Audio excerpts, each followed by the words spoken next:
Journalist Kommineni Srinivasarao ఇవాళ సాక్షిలో ఒక ఆర్టికల్ రాశాడు. బాబుకి సోషల్ మీడియా భయం పట్టుకుందంటూ ఆయన రాసిన ఆర్టికల్ చూస్తే చదివితే నవ్వు రాక తప్పదు. ఆర్టికల్ మీద కొమ్మినేని శ్రీనివాసరావు మాట్లాడే తీరు మీద విశ్లేషించడానికి మనతో కూడా ఉన్నారు. అడుసుమూరి శ్రీనివాసరావు, వారిని అడిగి మన విశ్లేషణలు వేసుకుందాం. సార్ నమస్తే. నమస్కారం అండి. కొమ్మినేని శ్రీనివాసరావు ఒక ఆర్టికల్ రాశాడు వాళ్ళ సాక్షిలో, చదివారు కదా, దాన్ని ఎట్లా విశ్లేషిస్తారు సార్? ఇప్పుడు చంద్రబాబు నాయుడు గారికి సోషల్ మీడియా అంటే భయం అని చెప్పారు అన్నాడు. చంద్రబాబు నాయుడు గారికి ఏం భయం లేదండి. ఈ వైసీపీ సోషల్ మీడియా ఆర్తనాదాల ఆహాకారాలు గురించి ఆయన రాశాడు. ఎందుకంటే 3000 మంది మీద కేసులు ఉన్నాయంటేనే ఇది ఎంత దారుణంగా ఉందో అని చెప్పేసి అని మాట్లాడు. పోలీసులకు పూర్తి స్వేచ్ఛను ఇవ్వటం అంటే దానికి వేరే అర్థం తీసుకున్నాడు ఆయన. పోలీసులకు పూర్తి స్వేచ్ఛ ఇవ్వడం అంటే ప్రజల స్వేచ్ఛ హరించడం అంటున్నాడు ఆయన. పోలీసులకు పూర్తి స్వేచ్ఛ ఇవ్వడం అంటే పనికి మాలిన దద్దమ్మల్లాంటి వాళ్ళ పెత్తనాన్ని తీసేస్తున్నాను అని చెప్పాడు ఆయన. మా దగ్గర ఆ టైప్ పెత్తనం ఉండదు, వాళ్ళు చదువుకున్న వాళ్ళు వాళ్ళ డ్యూటీ వాళ్ళు చేసుకొని చట్టాన్ని తన పని తను చేసుకొని ఇస్తున్నాడు ఆయన. అదే జగన్మోహన్ రెడ్డి వీళ్ళ సిగ్గులేనితనం ఇలాంటి వ్యాసాల్లో మళ్ళీ మళ్ళీ బయటపడుతూ ఉంటుందండి. వీళ్ళ అరాచకం, ఎందుకంటే మనమే ప్రత్యక్ష సాక్షులం, ప్రతిరోజు ఆ అరాచకాన్ని మనం చీల్చి చెండాడం కాబట్టి వీళ్ళు నీతులు చెప్తారు ఎదరికొచ్చి. ఎంత దారుణమైన ట్రోలింగ్ అండి. టీడీపీ సోషల్ మీడియా నుంచి ఏ రోజైనా జగన్మోహన్ రెడ్డిని కానీ వాళ్ళ మిస్సెస్ని కానీ ఆ కుటుంబాన్ని కానీ ఫోటో మార్పింగ్లు కానీ బాడీ షేమింగ్ కానీ వాళ్ళ మీద అసభ్యకరమైన అనైతిక పోస్టులు కానీ ఎప్పుడైనా పెట్టారండి? అలా పొరపాటున ఒక అతను మాట్లాడితే టీడీపీ కూటమి అధికారంలో ఉన్నా సరే వాళ్ళ కార్యకర్తను అరెస్ట్ చేసి లోపల పెట్టారు. వాళ్ళు అరెస్ట్ చేసి లోపల పెట్టారు, సస్పెండ్ చేశారు. ఇంతవరకు తెలియదు వీళ్ళు అలాంటి పని ఎప్పుడైనా చేశారండి. 3000 మంది చెప్పి అబద్ధాలు రాశాడండి. దాంట్లో ఇప్పుడు 3000 కాదు, 10,000 మంది ఉంటారండి. వీళ్ళు ఇక్కడ వాళ్ళకన్నా అలవాటు ఏంటంటే వాళ్ళు చేసిన తప్పుని ఎదటోళ్ళు చేశారంటారు, అవతలోడు కొట్టక ముందే లబోదీపమని ఎడుతారు. వీళ్ళది ఈ అలవాటు. అది కొమ్మినేని శ్రీనివాసరావు గారు నిజంగా గొప్ప జర్నలిస్ట్ అండి, చాలా సీనియర్ జర్నలిస్ట్. ఆయన ఒకనొకప్పుడు ఆయన వ్యాసాలు చాలా ఆసక్తికరంగా చదివేవాళ్ళు. ఆయన డిబేట్లు ఉంటే చాలా ఆసక్తికరంగా ఆలోచించే విధంగా ఉండి, ఎప్పుడైతే జగన్మోహన్ రెడ్డి లైన్ తీసుకున్నాడు ఆయన దుష్టజన సాంగత్యం, ఆయన వ్యక్తిగతంగా చంద్రబాబు నాయుడు గారికి ఇదివరకు చాలా దగ్గరగా ఉండేవాడు. ఒకప్పుడు ఎవరిని దగ్గర రానివ్వకుండా అతనే ఉండేవాడు. తెలుసా మీకు ఇది? అవును, బాబుగారు చుట్టూ ఆయన ఆవరించుకుని ఉండి ఎవరిని దగ్గర రానిచ్చేవాడు కాదు. వైఫ్ దానివల్ల చాలా మంది దూరం అయ్యారు ఆయనకి. తర్వాత కాలంలో వాళ్ళందరూ శత్రువులుగా మారారు, ఆయన వ్యతిరేకంగా రాయటం మొదలెట్టారు. ఇలాంటి వాళ్ళ వల్ల ఇతను బయటకు పోయాడు. బయటికి పోయి వాళ్ళు ఏదో కోరుకుంటారో అది జరగనప్పుడు చంద్రబాబు నాయుడు గారు ఎవడడితే ఆడికి ఏది పడితే చేయడు. ఎప్పుడు చేయాలనుకున్నాడో అప్పుడు చేస్తాడో. అంతవరకు రూల్ బ్రేక్ చేసి అది దాటి పని చేసి పెట్టమంటే చచ్చిన చేయడండి ఆయన. ఇది అతను ఏ బాధ ఉందో ఏముందో ఎన్టీవీ నుంచి ఎన్టీవీలో ఉండగానే వ్యతిరేకంగా, ఇప్పుడు ఎన్టీవీ యజమాని కూడా అలా మాట్లాడుతూ ఉంటాడు, ఇప్పటికే చూపిస్తూ ఉంటారు టీడీపీకి వ్యతిరేకంగా. ఇతను ఎన్టీవీ నుంచి అందులోకి వెళ్ళాడు సాక్షిలో. ఇక ఆ టైం కలిసి వచ్చి 5 ఏళ్ళు అధికారం వచ్చింది, అతను కూడా ఏదో మంచి పదవి కూడా వచ్చింది. మీరు రామచంద్రమూర్తి గారు ఎందుకు వచ్చాడండి సాక్షి నుంచి?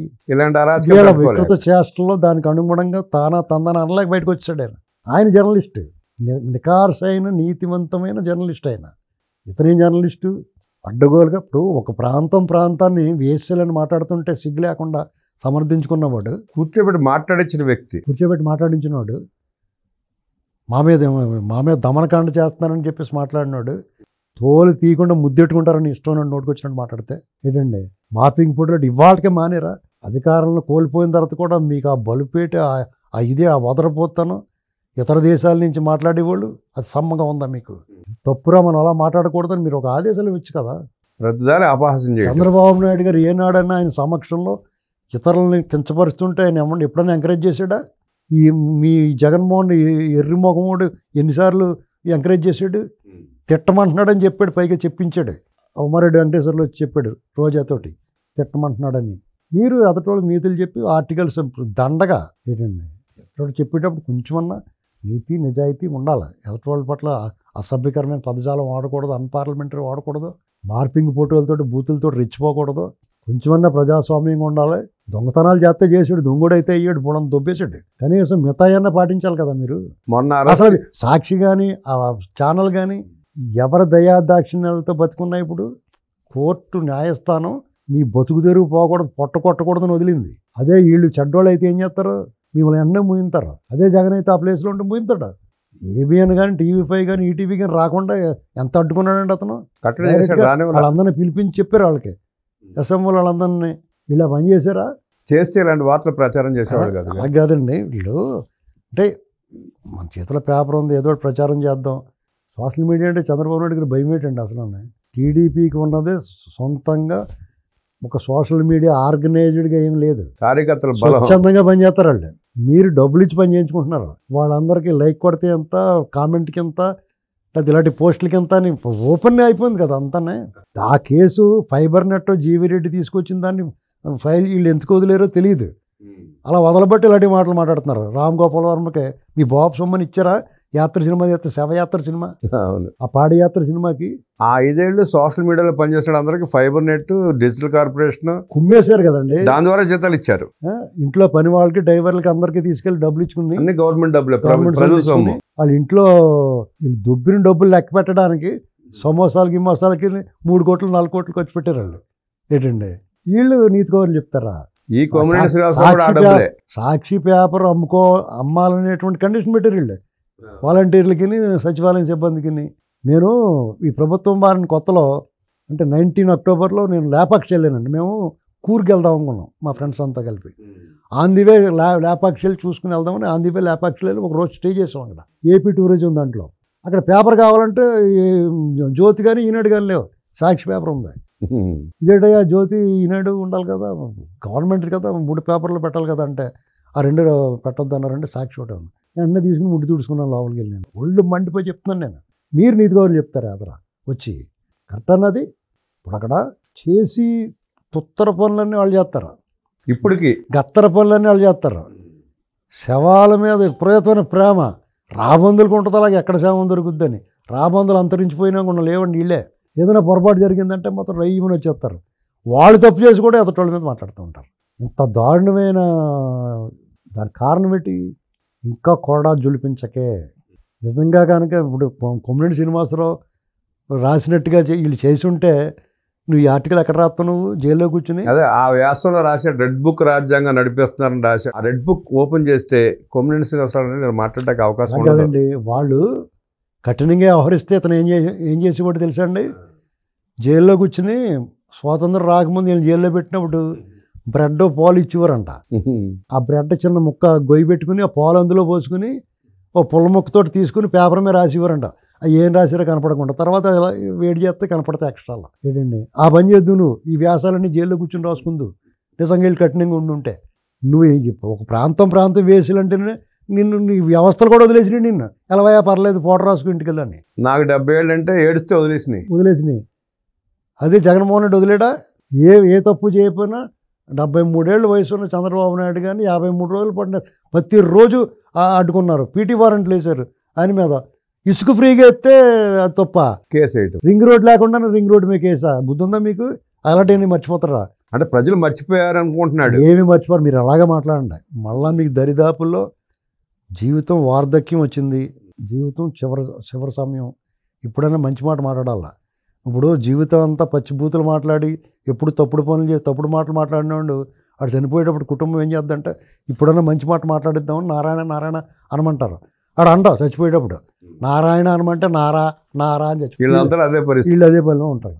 ఏంటండి రఘురామకృష్ణరాజు గారు లాంటి వ్యక్తిని, ఎంపీని కూడా హింసించి, శారీరకంగా హింసించడం చూసాం మనం. అలాంటి అరాచకాలు చేసి దానికి ఏం సమయం చెప్తాడు ఇతను?